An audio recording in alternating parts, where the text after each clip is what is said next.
Hello, hello, good evening, good afternoon, good morning, depending on what part of the world you are listening to me from. It's another Monday evening. How are you today? I do hope you had a lovely weekend. I had a very restful weekend. It was a little busy, but I was busy having fun, doing a lot of nice things. And I hope you had the same. Well, we are here again. It's Monday evening and another episode of our talk show, Let's Share It. Now, I'm here on behalf of Listening Ears Charity. For those of you who are watching me for the first time, I'll tell you just a little bit about Listening Ears Charity. We are an award winning charity operating in the Royal Borough of Greenwich, and we've been going now for 14 years. In another 2 weeks, we'll be 14, thank God. And in that space of time, we've been providing emotional health and lifestyle support service in the community. We have three major areas of passion for the charity, and that is where we have centered and focused all the activities of our charity in the last 14 years. And I'll just quickly tell you the three areas. The first one is about reducing the level of isolation among elderly people.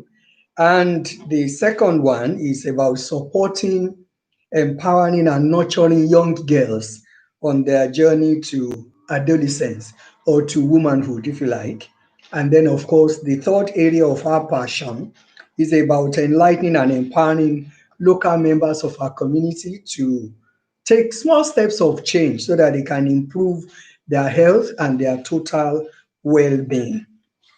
And over the years, we have run different projects and programs for which we have, been recognized with a lot of awards and much more than that. What is important to us is about the transformation of lives that our projects are bringing to members of our community. In terms of our elderly project, we support them to reduce isolation.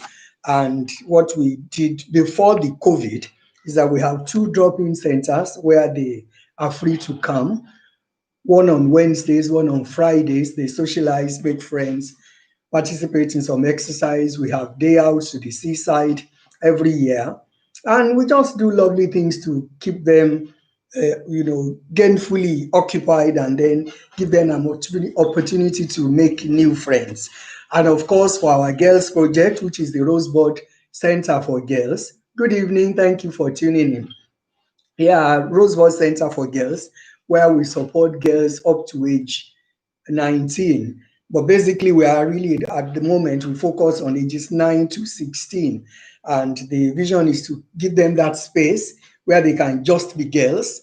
And on that journey to adolescence, they have a space for somebody to hold their hands, to support them, and to walk them through that journey. And with the Girls Center, we run different types of workshops to help them to build their confidence and develop their self-esteem, and different kinds of workshops around building their life skills. They do jewelry making, fashion design, drama, music, dance, different kinds of things actually. And since the COVID, all our workshops have moved online. So if you have any girl between the ages of 9 and 16, please feel free to go on our website, rosebudcenter.org, and you will find the registration form there. You can download it, and then your girls can register to participate in the project. And well, and today this is a project, Let's Share It, where we just give an opportunity for people to talk and to share. And at Listening Ears, we believe that a problem shared is already moving toward, it's halfway solved actually. And all along, since we started, we've shared a lot of information. Like I said to you, when I come here, I'll share information with you in the area of my expertise. I mean, Professionally, I'm a health and lifestyle consultant, so I can support you in that area. I'm not a doctor, I'm not a nurse, but like I said, I'm a health trainer, so I can help you to look at different ways of taking control of your health, seeing how much little steps you can take to actually be in charge, and then you can achieve lifestyle change and help you to look at how you cook, how you eat, and different kinds of things that you can do to improve your health and your total well-being in very small steps. And this project, let's share it like I have always told those of you who have been following us, is a space where we can talk about issues. And today is a very special day actually, because all along I've been trying to share with you information around how you can improve your health by eating right and cooking right and all that. But today we're actually going to talk about real life issues, things that people are going through, and like I said, sometimes people want to talk, people want to ask questions, but there is no space or there is no opportunity. And one of the reasons why we decided to set up this project is that we believe, because it's in the community, I hear a lot of things. People bring a lot of issues to me, and I know that when somebody talks about one particular thing, you'll be surprised about 100 other people are going through the same thing. So we believe that if we have this kind of space or opportunity where people can bring their questions, they can ask things, apart from the fact that we will share the burden, which of course is the slogan of listening, as sharing the burden and achieving positive changes. In addition to that, number one, the person who has the challenge has a kind of a relief that at least somebody is sharing this burden with me. And then, of course, other people who might be going through the same thing might be able to get some ideas or glean some knowledge. And then, apart from that, I know out there are a lot of you who are much more experienced than me. So you can always contribute. If I read out a question or if I'm giving a suggestion to people who have written, please feel free to share your contribution. You can either type it in. We're on YouTube, listening ears, youtube.com/listening ears. I'm live now on YouTube and I'm live on Facebook. So you can type in your question in the chat box or you can phone. I'll give you the number now. The number is 07554 655 695. I repeat, 07554 655 695. So you can either phone that number or you can send a WhatsApp message. I'll be able to pick it, and then we can look through whatever it is you want to talk about. So the first issue we are going to talk about today is written by a lady. She said she doesn't have a child of her own and that she has been advised that she should go for an adoption, and that she knows that there is nothing wrong with it. She said, however, she is afraid that in a situation where the child she adopts grows up to be an adult and realizes that his parents are not his and decides to leave. She says she's concerned that the parents, especially the mother, might suffer depression as a result of this. Then she's asking, what do you advise?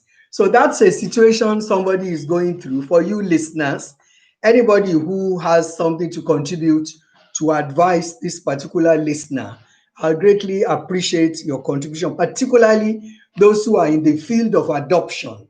I'm not an expert in that area, so I'll just give some information that I can give to that person based on my own knowledge and my own experience.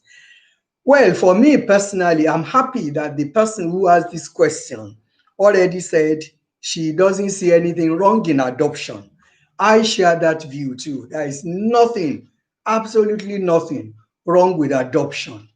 Adoption is godly and adoption helps humanity, because there are loads of children out there who don't have a home to call theirs. They have no parents, no mom, no dad, and they are just there. And it would do a lot of good if children like that, one after the other, if they find somebody to adopt them. Having said that, what I would just say, I'm going to encourage the lady who has written this question that she doesn't need to really worry herself, because I think I totally see where you are coming from. Because if you think about it, if you adopt a child and you've been nurturing the child and the child is now an adult, and all of a sudden, maybe because the child discovers that he's adopted, that then he feels bad about it and leaves. The thing is, I know that there is a procedure in terms of adoption. I don't have the full details about that, but there is a lot of information on the internet, and there are loads of adoption agencies. As a matter of fact, I am very sure that in every borough there is an agency that handles adoption. So if you call them up and then you kind of take an appointment to talk to them on the phone, they will guide you. Because what I would just say is that you just make sure you follow the procedure, because there is a procedure for everything. So if you want to adopt, I wouldn't want you to do it through any kind of back door. It is better for you to make all your inquiries, to find out how is it done, what do you have to do, the paperwork that needs to be done. And of course, when I was reading this letter, it looks like the lady is a Christian. And then of course you pray about it. You pray that God should lead you, so that the kind of child that you'll be able to live together happily as a parent and child, that God will lead you. Because I share your thoughts. I believe in the leading of God. The Holy Spirit can always lead you when you ask. But the thing is, you have to ask. If you don't ask, you do not get. Because the promise in the Bible is that you ask and you will be given. So that means if you don't ask, you are not going to get. So you can ask God to give you leading, to give you direction.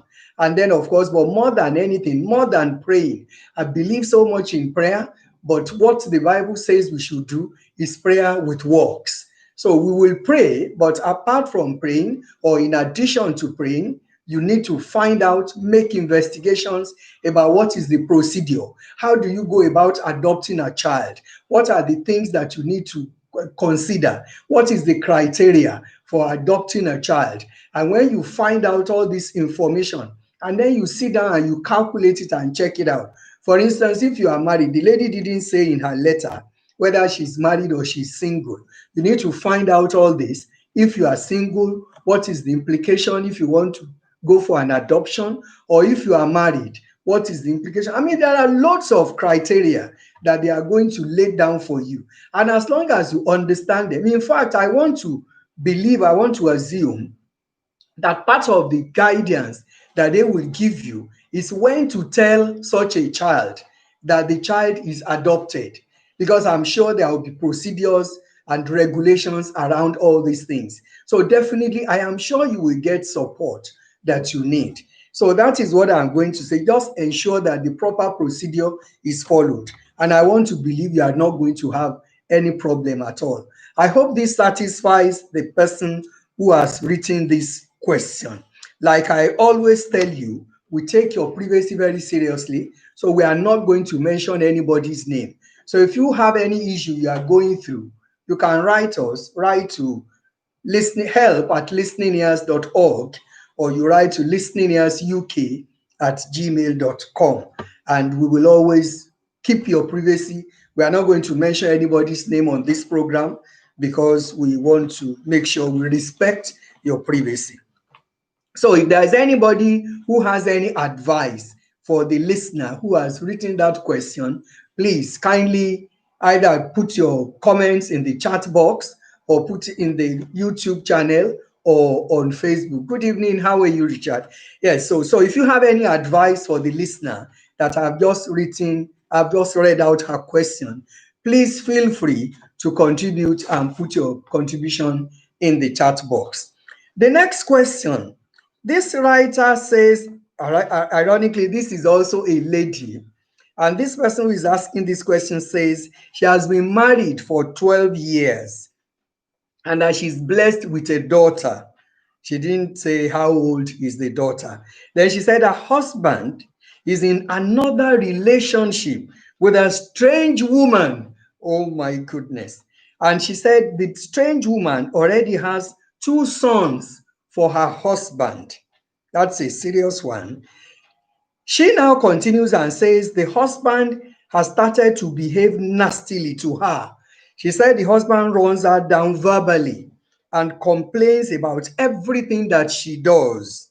She says she is suspecting that he is doing all this to frustrate her so that she can give up and get upset and angry and leave the marriage. Then she says she does not want to leave her marriage and her husband. She said, what should I do? Wow. That's another question from one of our listeners. So if you have an advice for that person, you can put in the chat box. I will give my counsel within the little space of my wisdom and knowledge. And if you have anything you want to contribute as a suggestion, please feel free to type it in the chat box. Now, one of the first things I am going to ask the writer of this letter is there any violence in the relationship? Because once violence comes in, if it is a situation where the husband has been beating you up, or if there is any kind of violence that has been erupting as a result of all this misunderstanding, then the advice I'm going to give you will be different if that is not there. Already, it's a very bad situation that you can be in a marriage for 12 years and yet the husband has somebody else that even has two children for him outside.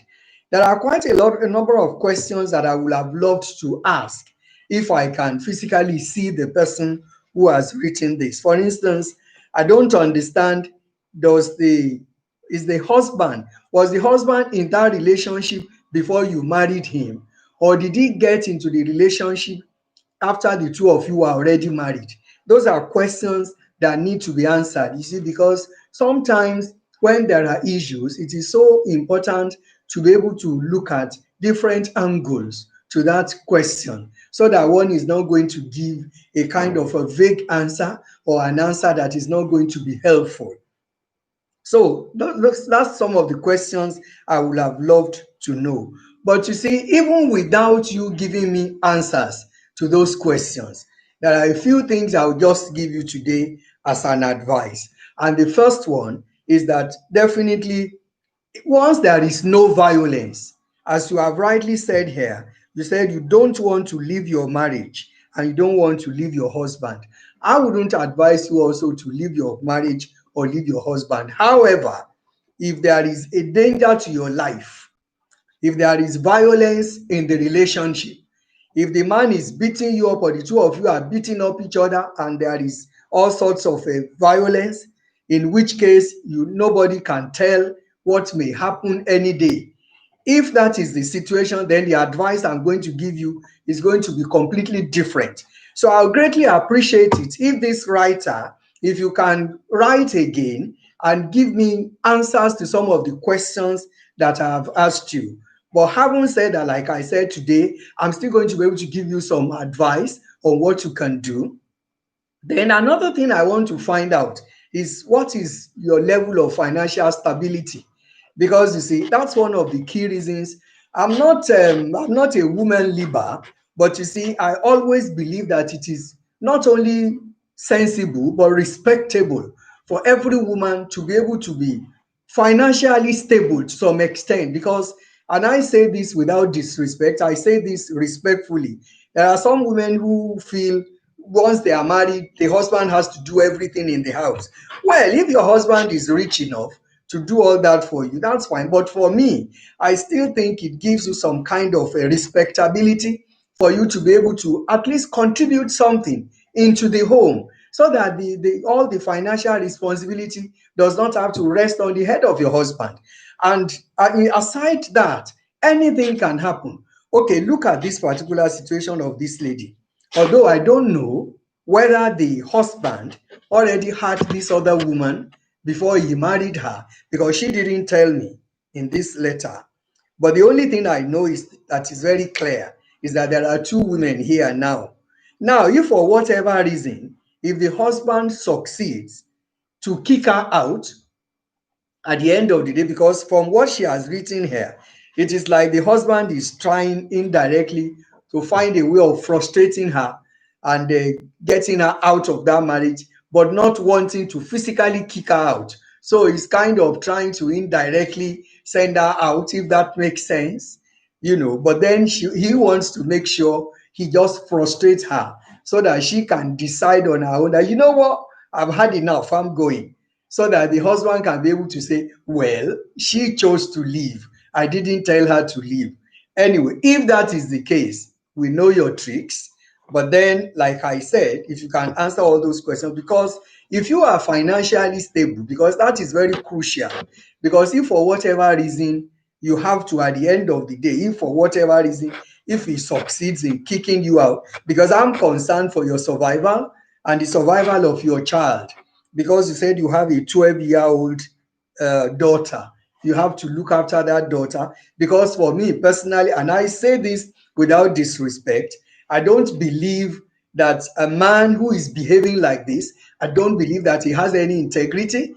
And if he doesn't have integrity, if for whatever happens, for whatever reason, if you have to go out of that home, I don't see him looking after that your 12-year-old child. I don't see him doing that at all. So it is this is one of the reasons why it is crucial for everybody, particularly women, to make sure that you have, you are financially stable as well. I'm not saying you shouldn't allow your husband to carry all the bills if he so decides. Why not? But then what I'm saying is, I still believe that it is better when the two of you are, looking after the finances of the family together. That's a story for another day. So if you are hearing me, the person who wrote this, please, if you can answer those questions, and if there is already violence in that home with this particular situation, I will recommend that you seek help immediately. There is a lot of places where you can go where there is a support for women who are experiencing domestic violence. So I will advise that you go to seek help from one of them. And if you want us to recommend to you, when you are sending your next email or the letter, if you request to, we can always send you a kind of a referral, or we link you up with some organizations that support people who are experiencing domestic violence. I hope that answer is helpful to you. Don't forget, if you have any contribution you want to make to these discussions, the number to call is 07554 655 695. 07554 655 695. You can send your contribution, or you can type it in the chat box on Facebook or in the YouTube chat box. Now, the next question, this writer is also another lady. I think it is I think it is ladies' night today. This is also another lady. She said, I have an older sister whom I am very close to, and we have enjoyed a good relationship. She said, lately, she informed me that she is in love with a man, and I found out that the man is married. My sister is counting on me to give her moral support, but I am reluctant to do so because I believe she's about to disrupt the marriage of someone else. And my faith does not allow this because I am a Christian. I do not, I do not really want to give her my support because I know what she wants to do is wrong and ungodly. But at the same time, I do not want our relationship to be damaged. I'm confused and I don't know what to do. What do you advise? Well, that's another question from another lady where she has a senior sister. For those of you who are just tuning in, Today, it's we are really getting real today. We are talking about real life situations of people, and we will talk about their situations, and then we will provide information in terms of advice about what they are going to do. If you want to contribute to the questions, the number to call is 07554 655 695.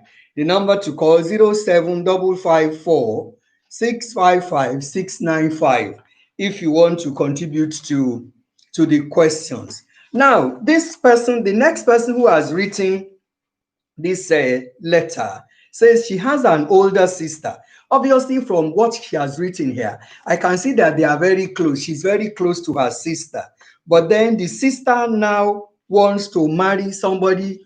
So the sister says she's in love with a married man, and the sister, I mean, the writer of this letter, does not want to support her because she said it is contrary to her faith. Well, she says she's a Christian, and of course, she believes that what she wants to do is ungodly.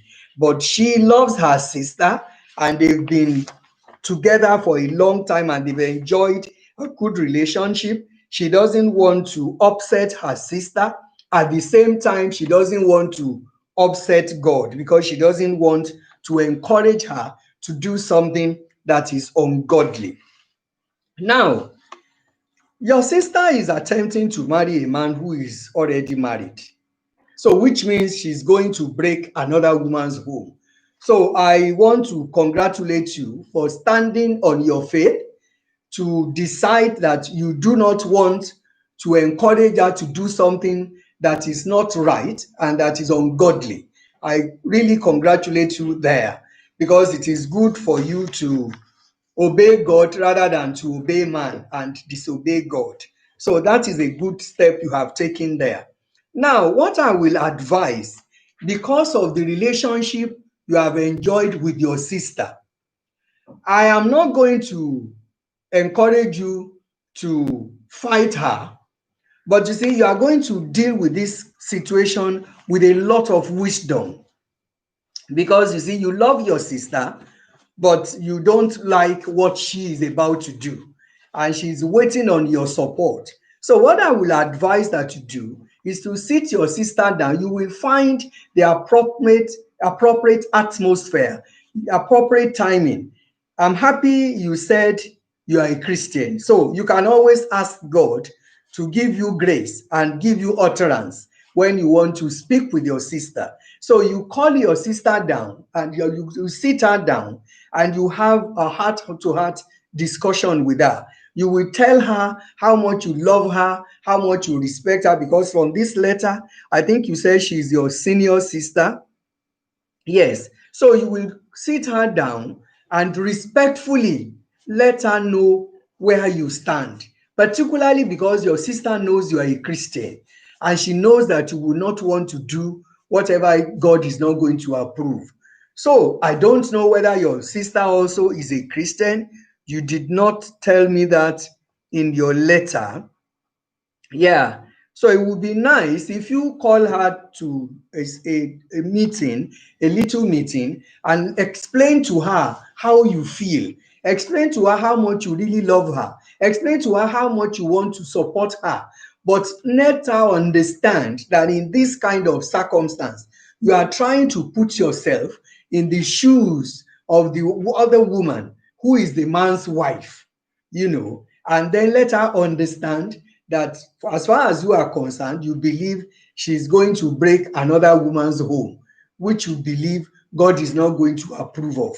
So you will explain this to her, and it will be nice if she sees reason with you and if she changes her mind. But if she doesn't, you don't owe her any obligation to agree with her. And you will also have any justification. I mean, she will not also have any justification to fight you since you have decided, you have bothered to explain how you feel to her.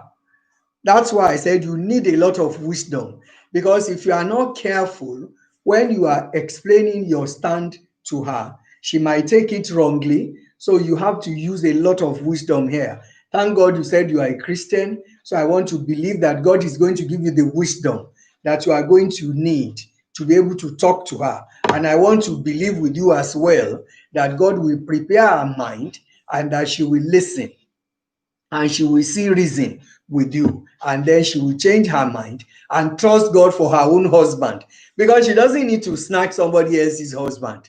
I mean, there are so many men in the world. She doesn't need to take somebody else's husband. I mean, there are people who say that I don't know how they say that proverb. They say the sky is so vast, it's so big, two birds don't need to collide when they are flying.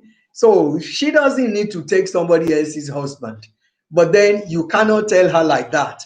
Otherwise, she's going to find you very rude, and then that will create a problem, and that can completely mess up your relationship with your sister. And that does not make sense. That's why even the Bible tells us to be as wise as serpent, but to be quiet as a dove. All he's telling us there is that we should apply a lot of wisdom to whatever we want to do. So I can only wish you all the best. And I pray that God will go before you and will prepare the heart of your sister for you. Now, the next question, the person said, is it possible to meet my God ordained wife or husband on social media like Facebook? Wow. Oh dear. The challenge with that, with this kind of situation is that there are all kinds of people who are fake on the social media. As a matter of fact, you see this particular topic, I don't even think we will treat it today. What I'm going to do next week, because I remember very well, there was a time when I had a program on radio, I think it was on Reconcilers Radio, and I treated this issue of internet dating. It was a big, massive thing then. So I'm going to, maybe next week or the week after, I will dig into my archives and I'll bring out all those things, because I actually did a lot of research at that time before I presented that program, and it was heartbreaking. This one that I'm smiling now, it's a very terrible thing, because what people go through in the name of internet dating, you don't even want to hear. It's unbelievable. It's terrible. Very terrible. And then I have a few friends who have told me of their own experiences. I mean, a few people I know, not necessarily really friends as in friend, but I have physically met at least two or three people who have been victims of internet dating, and their experiences you don't even want to know. Terrible experiences. When I say terrible, I mean terrible. So this question, we are not going to treat it today. I will check in my library if I'm able to dig out the research that I made when I did this particular research on internet dating. And I think I did that well over a year ago now. And I'm sure the figures will even be different by now. So I'm going to dig that out, and then I'll bring it along maybe next week or the week after, and then we can talk about it. So for those of you who are just tuning in, the question the listener asked is it possible to meet her God ordained wife or husband on the social media like Facebook?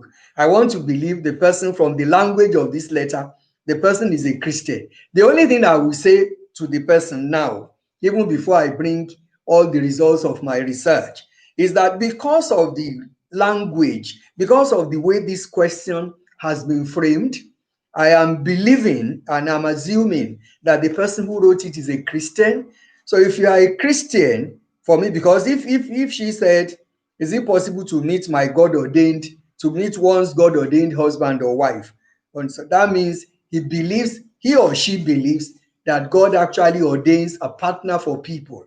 So if you believe that, then I will suggest to you, you have no business going on the social media looking for a husband or a wife. That's the wrongest place to go. I am not right. There are some people, there are testimonies of people who met on social media and they were able to gel, and they are in a very good working relationship. But then the irony is there are more fake people in terms of those who are looking for love on the internet. There are more fake ones than original people. So, and you run that risk. But then, like I said, this is a question that I wouldn't even want to. It's a can of worms I don't want to open today. I'll open it next week when I have dug out all the research that I have done on the internet dating, and then we will look into that. So let's go to the next question. I want to say again, if you want to contribute to what I am saying today, the number to call is 07554 655 695, or you can type in your contribution on the chat box either on Facebook or on YouTube.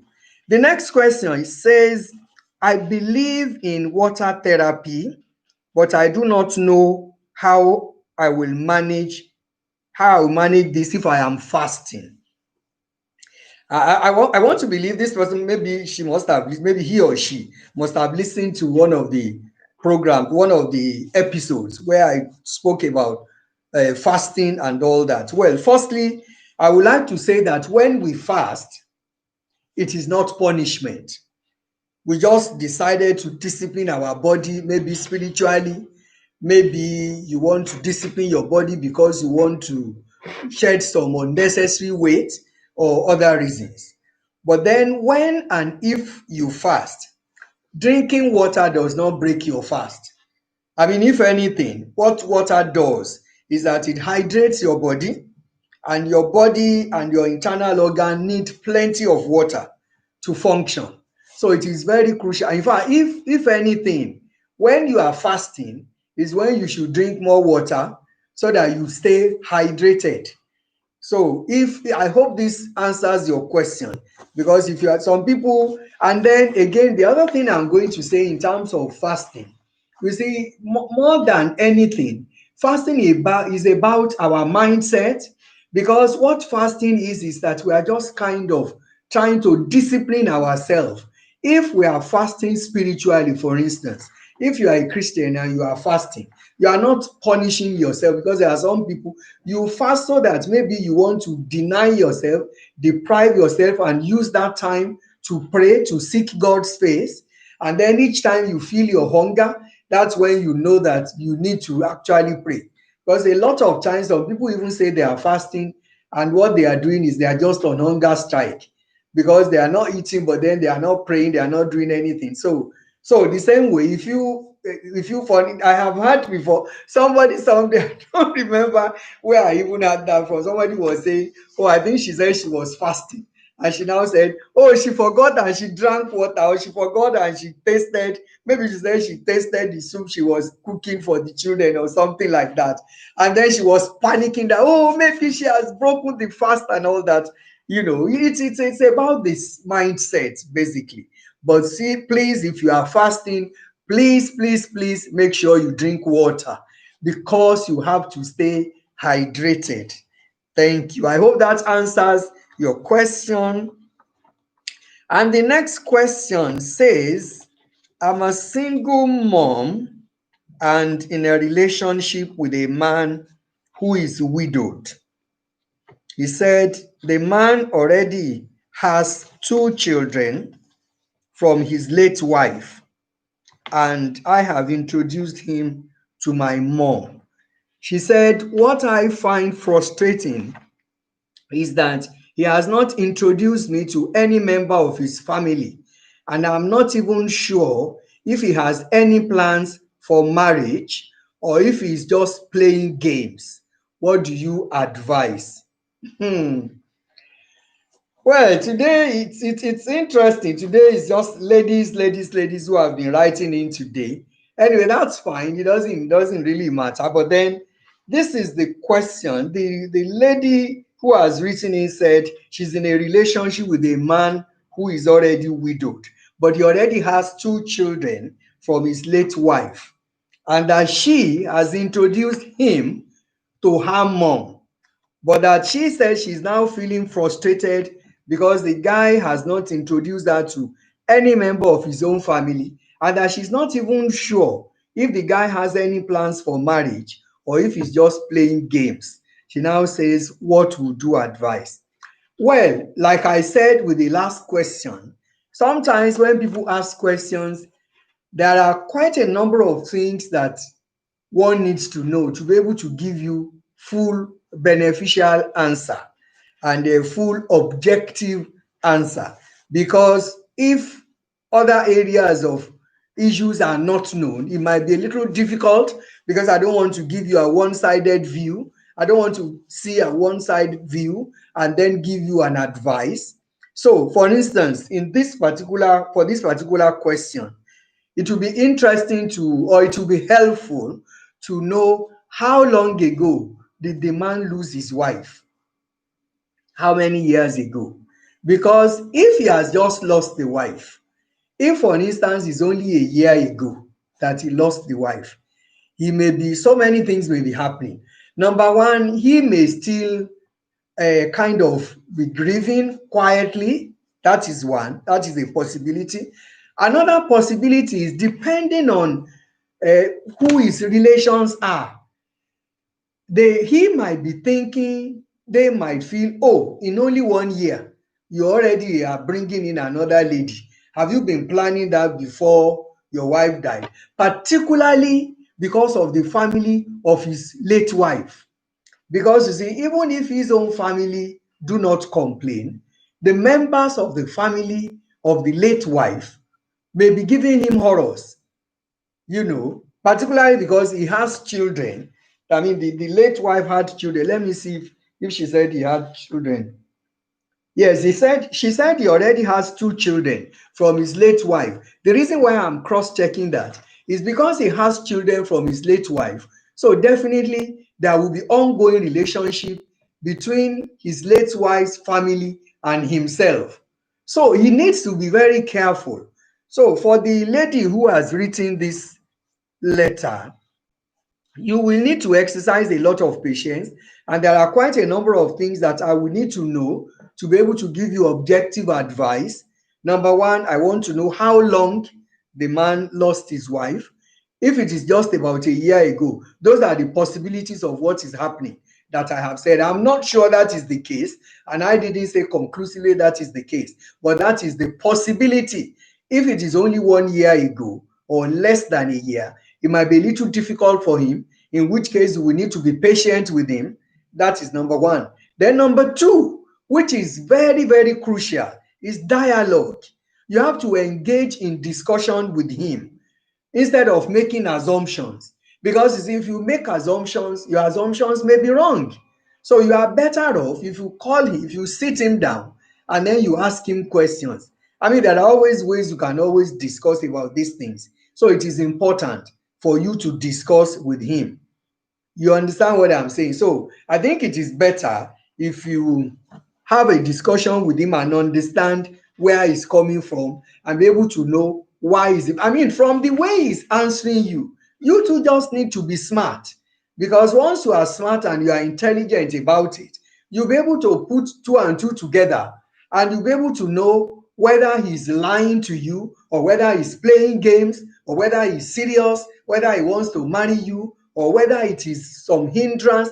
I mean, there is nothing like dialogue. So it's better if you have a chat with him. Sit down with him. I mean, if two of you are in love, one of the key things I tell people, make sure you marry your friend.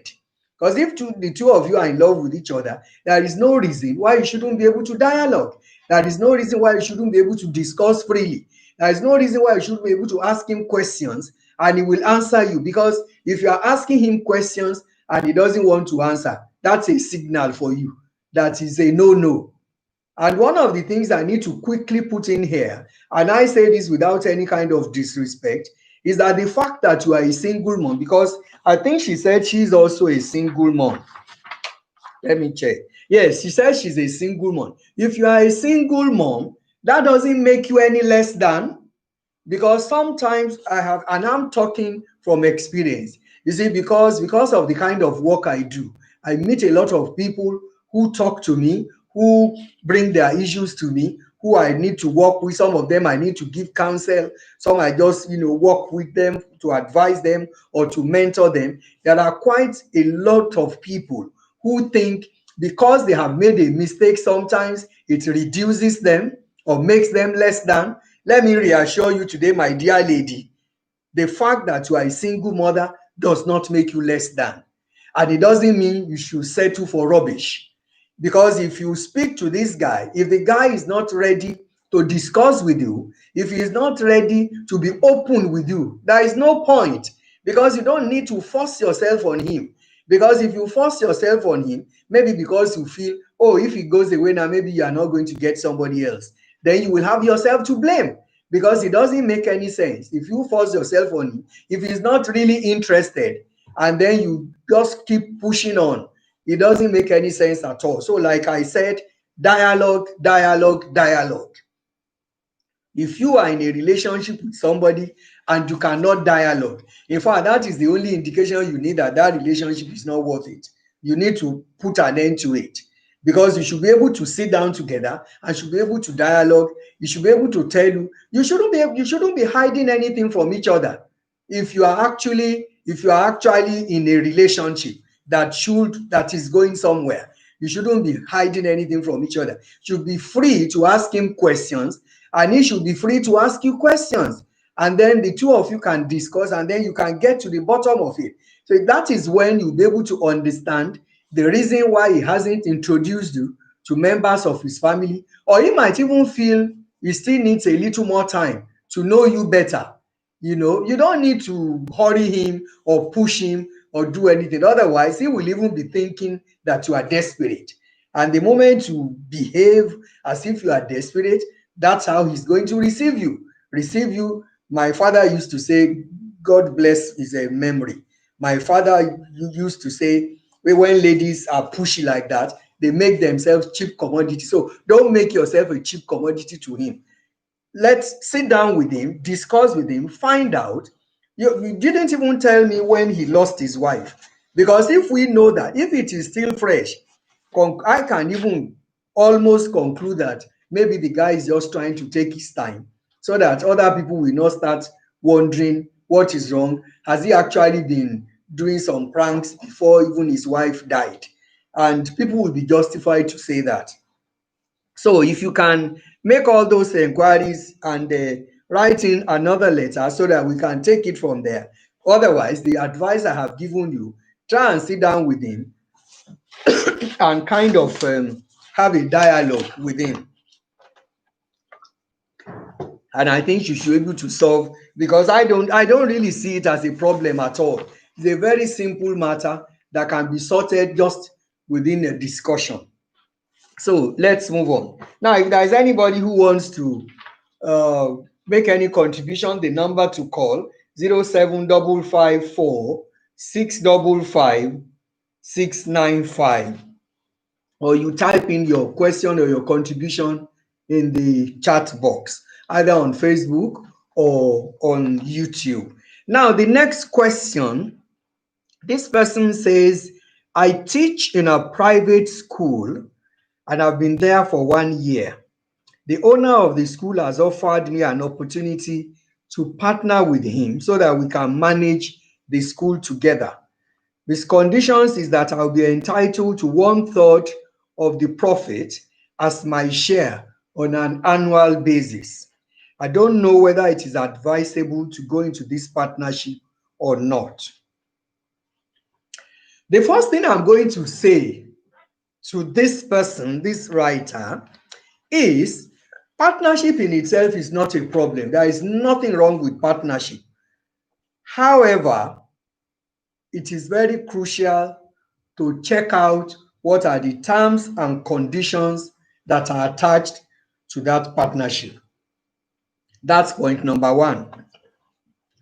Then there are some questions I am going to ask you, the person who has written this. The first question is, do you and the person share the same vision? Because you see, if you want to run a business and the vision is not yours, if you are partnering, number one, if the vision is not yours, it will be even difficult to succeed. Because you see, when you are running a business, there will be a lot of ups and downs. And during all those struggling period, it is your vision that is going to drive you at that time.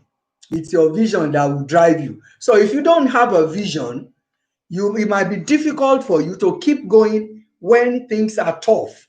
So that is the first thing. Do you share the same vision with this person who is inviting you into partnership? If you share the same vision, then that's number one hurdle crossed. Then the other thing I'm going to say, now, even if you share the same vision, you now need to sit down together and let him enumerate all the terms and conditions of the partnership. You have to weigh them, and you cannot afford to be sentimental. You have to be very objective, you have to be very realistic. And then one quick hint here, you cannot afford to be greedy.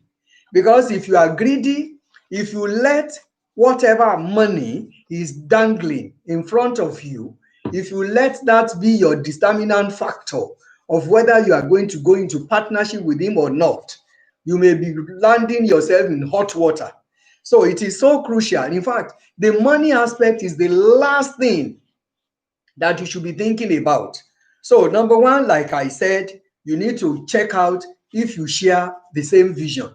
For instance, do you see yourself running a school, being involved in that? Because if you want to really run a business, you have to be prepared to give your all. You have to be prepared that when things are not working, you are happy to rough it up, to continue to persevere. You have to be, it is just a lot of sacrifice. I can't, time today will fail me to start to enumerate everything, that every kind of commitment that you need to put into anything you want to do. Because if you are not really committed to it, the chances of succeeding is very slim. So that is number two. Then number three, whatever you have now discussed, after you both of you have agreed on the kind of terms and conditions that you want to base your partnership on, and it is agreeable to you, agreeable to him, and not, well, I will manage it, all well, let's see how it goes. A partnership, you don't go into the partnership with let's see how it goes, because if you aren't gonna go well, then there is a problem. So after you have done that, bring in legal guidance. So you have to involve a legal person. You have to make sure all documentations, all paperwork, they are properly done, they are properly laid out legally. And then whatever documentations needs to be signed, they are properly signed. And then nothing is based on assumption. Because you see, even when the person is your relative, the moment it is a business is a business. No sentiment in business. Once you call it a business partnership, it has to be treated like a business. It wouldn't be, oh, he's my friend. Oh, I trust him or I trust her. Oh, we've been friends for about 20 years. And you'll be shocked because you see, the moment money comes in between two people, in fact, you'll be surprised. You'll start wondering, is this not the same person I've been dealing with for the past 20, 25 years? It's amazing how much difference money does to people when it is exchanging hands, particularly when that word share comes in between. If there has to be some sharing of money, a lot of times it gets really messy, and it is very easy to avoid all this headache. So from the word go, you make sure after you have initially discussed and you have basically agreed all the basic terms and conditions, it's agreeable to both of you, you are happy, he is happy with what you want to do. And don't forget, the most crucial, the most important thing is the vision. That was my number one. So once you know that you share the same vision with him and you believe that that is something you actually want to be involved in for the rest of your life, then of course bring the legal aspect in and make sure there are proper paper documents that are all done and set out, and then the agreements are made, which will form which will be your working documents. That is very crucial because you need to be very careful about deception, because they never write it on the forehead that this person is going to deceive me, or this person, I've known this person for 20 years or for 25 years. Business doesn't work like that. Once you are talking about business, please, please, please, you have to make sure everything is properly documented. I hope that is helpful for you. Well, the very last question we'll be able to take today, because you just have just a few minutes left. This person says, I am a young man with a first degree and in a relationship with a lady who did not go to university.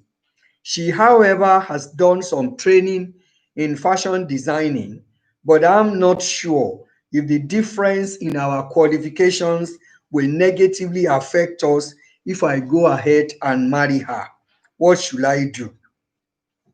Well, the first thing I'm going to say is that difference in your educational qualifications, it should not be a yardstick for measuring who to marry. Although it is important, but it shouldn't be your yardstick. That's number one. Number two, I will just give you some other questions which you need to think about. And then if you so feel like, you can write another letter so I can retreat this. But there are questions I will put to you which you don't really need to give me the answer, but it's about you to think about them. Number one, is she your friend? Do you understand each other? Are you compatible? Do you get along well? You know, all those little things, they may be little, but they are very crucial, because remember, you want to spend the rest of your life together. And then you need to find out how ambitious is she. For instance, even if she has qualified as you said she's done some training in fashion designing, and I think she's working for somebody now. So if she's an ambitious person, invariably she might be the type that she can set up her own business in the future. These are all the things that you are going to discuss. But because the question you asked is the educational qualification going to be a problem? It shouldn't be a problem ordinarily, but then it will now depend on what your priorities are. But for me, the major things that I think you need to consider is if she's your friend, if you get along well, if you are compatible, if you understand each other, then check out what is our mission, what is our vision in life, what is your own vision, because the two of you have to be going towards the same direction. Because even the Bible says, can two work together except they agree? So if you don't agree, if you don't have the same vision in life, if you don't have the same focus, then it might be difficult. For instance, if you are the type who think you should be financially okay, and you should be financially independent and all that, and this is a person who just believes in 30 days make 1 month, it may be a very difficult. Those are things that you need to sit down together. The two of you need to talk about it and agree on it and know what exactly you want to do. And once you have done that, I want to believe that you should be fine in your relationship. I think that's all we are going to be able to take today. But before I sign off, I want to remind you that if you have girls between the ages of 9 and 16, the Rosebud Center is still running online. We run all our workshops on Zoom from Tuesday to Saturday, Tuesday to Friday, because all the girls go to school. So our workshops is 5 to 6 in the evening, and on Saturdays is 11 to 1 o'clock. So if you have girls between the ages of 9 and 16, please go on our website, rosebudcenter.org. And if you scroll down on that, on the homepage, you are going to find the registration form which you can fill for your daughter, for your niece, for your sister, or for anybody that you want to recommend or refer to us. And if you have people at home who are elderly, maybe they are 50 and above, they can join our Feel Good Centers, are also running online on Wednesdays and Fridays from 12 o'clock, 12 to 3, every Wednesday and Friday. And we run on Zoom. So if you have anybody you want to link with us, you can either go on our website, listeningears.org, or you send an email to feelgoodcenters@gmail.com. And I also want to appeal to you. We're still looking for partners for Listening Ears. If you want to sign up to become our monthly partner, all it takes is to give us a commitment to donate minimum of £5 a month. Like I always say, if you give us 1 million, I'll just say thank you, we'll take it. But we are asking people to for a minimum of £5. You can do more than that if you so desire. But then if you just commit to giving us that every month, we will greatly appreciate it, so that we can continue with the good work that we are doing in the community to the glory of God. Thank you so very much for tuning in today, those of you who have tuned in to listen. And if you have any questions, you want the program is called Let's Share It. We don't want anybody out there to have any problem on their own. You know, they say problem shared is already half solved. So if you have any problem or any issue you want us to discuss on this talk show, the email address is help@listenenears.org. And until next week, Monday, do take care of yourself and each other. Thank you for listening. God bless you. Bye.